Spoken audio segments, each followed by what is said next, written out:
Hello, this is Marc in this short informative video to give an update and good news in our effort to remit taxes to the city of Vancouver in order to legalize the trade of buying, selling, growing, and possessing marijuana for the medical use. In the meantime, under UN Charter, medical use is sanctioned.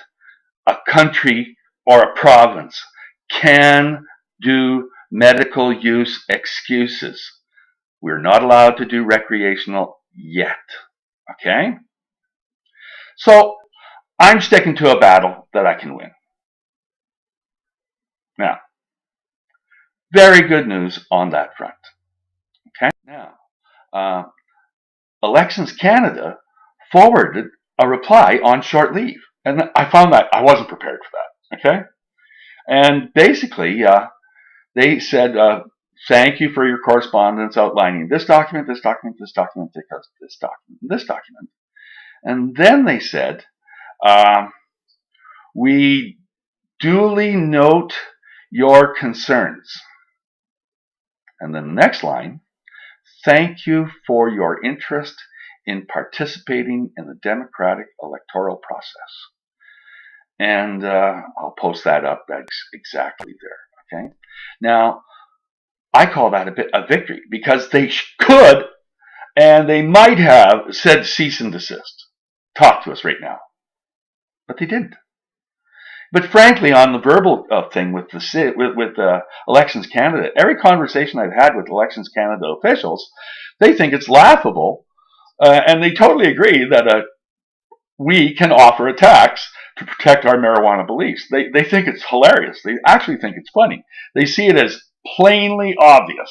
Okay, under positive law, we, the Marijuana Party, can press positive law, and Elections Canada actually indirectly endorsed me, and basically from the conversations I've had with them, I'll go to a courtroom with them. Okay, now that was on Tuesday. On Wednesday, another piece of great news occurred. Okay, there's a Councillor Chow who's on City Council for Vancouver, and he's the spokesman for pot issues. Okay, and there's been getting a lot of press here over the anxiety felt by 30 some odd clubs in the Vancouver area. Okay, and Chow, when they're saying that, and when Chow was asked directly by the reporter, what do you think the clubs should do? His answer was, my best advice to clubs is that they should join an EDA in order to protect themselves. Okay? Now, I call that a EDA. All kinds of people don't get what EDA is. Okay? EDA, Electoral District Association. Call it party offices. So, basically, an electoral district association is what we do. The city has the paperwork, and that's like an information, a public declaration by council that they want to act. Okay, I've received through side conversations that because in the paperwork I'm mentioning that I'm just going to send you a check. Okay, I can't. Our electoral district association is a federal association, and it cannot tell the city what to do. And we're not. We can't. We're giving it money. I've had legal advice that says the city has no obligation to do it. And I said, but the city wants to do it. If there was confrontation here, we wouldn't have such a case. But, indirectly the city says, pay this tax and we'll gladly cash the check. Okay, but they can't enter into contract on that, and that's just hearsay. But you know what? As soon as they cash the check, the city is wanting to protect us better. Where it goes from, we would like to help you out, to we have a duty to help you out as long as you follow these rules and regulations of remitting a tax on your goods and services. And we openly admit in our paperwork that shortly after we get it, the province is going to take it away from us to do. And I think that's great. Okay, we caused the legalization of pot by paying and remitting a tax in Vancouver, and it affects everyone throughout everywhere. Now, in order to do this, in the meantime, I'll get to that. We're attacking this very well. Okay, another piece of really good news occurred. Okay, is Don Briere, the owner of a couple of weeds stores in Vancouver and franchisee of four or five other ones, is now the chief electoral officer for Vancouver South EDA electoral district. Okay, now that's very good. Okay, so I had the paperwork on that, and I signed myself completely off of that documentation. Okay, and it's a total separate electoral district in Vancouver. Okay, now another piece of good news: we found a really good lawyer, really high-profile lawyer who likes high-profile cases, and frankly took our case because of the high-profile nature of it. Okay, now I'm not allowed to discuss who he is, but I couldn't get a better fish in this on the west side, on the west coast. That said, he likes the idea that the city, like there seems to be, all they want is someone to go there with a letter of introduction to an offer to pay taxes that complies to how a lawyer can write it and send it to the city. And Don Briere is going to do that with this lawyer. Isn't that cool? Okay, my electoral district association is still going to operate under common law with all my beautiful excuses and defenses and excuses that the city can't recognize. Okay, but then the city doesn't have to address me. Okay, when Don Briere takes that case and files it to the city will look at it. Isn't that cool? And they'll agree. And what this lawyer wants is that photo op where he's handing a check to the mayor with handshaking hands of like how we're solution, and that's really big news. Okay, now what can I say? The due process is in about a couple of weeks. Okay, and that's putting it on fast track.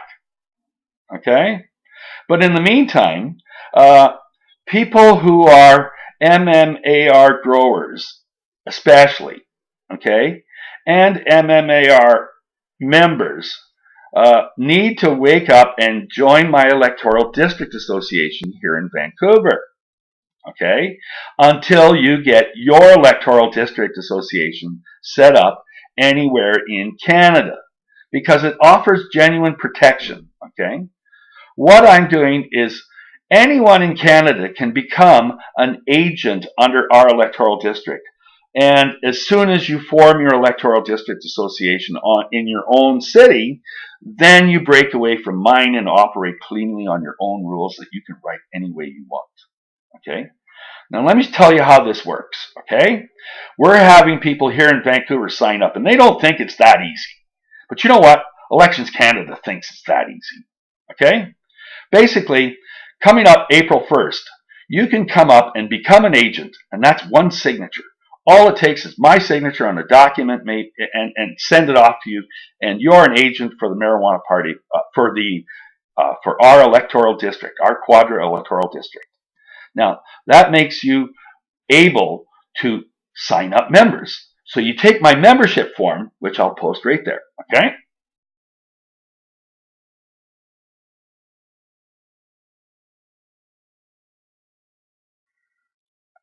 As a MMAR grower, you're going to be shut down real soon. Okay? As a Quadra EDA agent, you actually have the right to buy and sell your crop as long as you remit and collect a tax. And that's as simple as that. Okay? Now, in Vancouver, or in BC, many people are signing on right now. Clubs are signing on, and they're growers. And they're growers. Some of them are in in Canada, it's called townships, where they have reeves. Now, reeves are the mayor, the fire chief, and the police chief all in one, because they're small communities, they can't afford it. Now, any MMAR grower right now they already know your address, but I'm saying, or with the city, in the city, all you do is say, you already know who I am. I'm signing on here. Here's my paperwork that I'm an agent under the marijuana party, and I will never sell pot to anyone who is not allowed to collect and remit a tax. Now, he's an agent, and now he can come up to someone comes up, one of his existing customers, who has a provincial medical need as defined by BC Supreme Courts here and courts in Ontario too. Okay, there's two types of licenses: the federal license, and there's the BC recognized licenses here. And basically, with anyone meeting the basic requirements of a BC medical license, you can give them the right to. You can sign them up as a member, take the $10 as a membership, and then sell him an ounce of pot. And he has the right to carry on. Now, if he's selling to a club, he'll just sign off just like a tax receipt. No taxes being paid by the club. And again, he's got an entry to show that he benefits from the taxes paid on the pot, and it's folded over to the next corporation. But the reality is growers can protect themselves. And it's not as if you're hiding in the closet until the first. No, you're giving a notice to the city to the effect that your grow-op that they know is now covered under this bulletproof scheme. Okay, it really is. Okay, to pay taxes to your community, and in that way, the community has to protect you. The police, well, take my word for it. The case precedences for that are coming down real soon. That's the nature of case law. Okay? It sure beats standing on your hands and doing nothing. Okay? The reality is that we're a federal party. And it's federal parties that are allowed to issue and collect official receipts. And that means taxes. We can enter into contract with the city and offer them. Read my paperwork. It really is that simple. Okay? It really is that simple to protect your rights under freedom of contract. Okay? What can I say? I keep doing good news. I'm having people aren't believing it. But what the hell? People who do are going to benefit from it. Every MMAR grower should become an agent. Every one of those MMAR growers should organize and become an EDA in your own community so you can run your own affairs and talk to your own city officials directly under the power of your own EDA. It only makes sense. It's how you protect yourself in a free and democratic society. And your matter will be resolved in tax court. Okay? When you file in tax court, I could spend hours on this. You won't lose in tax court. Okay? It's impossible to lose in a tax court when the city says, yes, we'd like to take this tax, and the person says, yes, I'd like to pay this tax. It's virtually impossible not to win that tax ruling. And as soon tax law trumps all other case law. On that, have a nice day and get involved. Okay? Read my stuff. It's as the lawyer said, which I really thought was cool. He said, "You talk crazy stuff, but you're not crazy." I took that as a compliment. Okay? Yes, I do talk crazy stuff because it's what's called positive law. And political parties have a guarantee to create positive law. And in order to protect our beliefs, that's what we're doing. If you don't want to stand under democracy, then watch it be destroyed.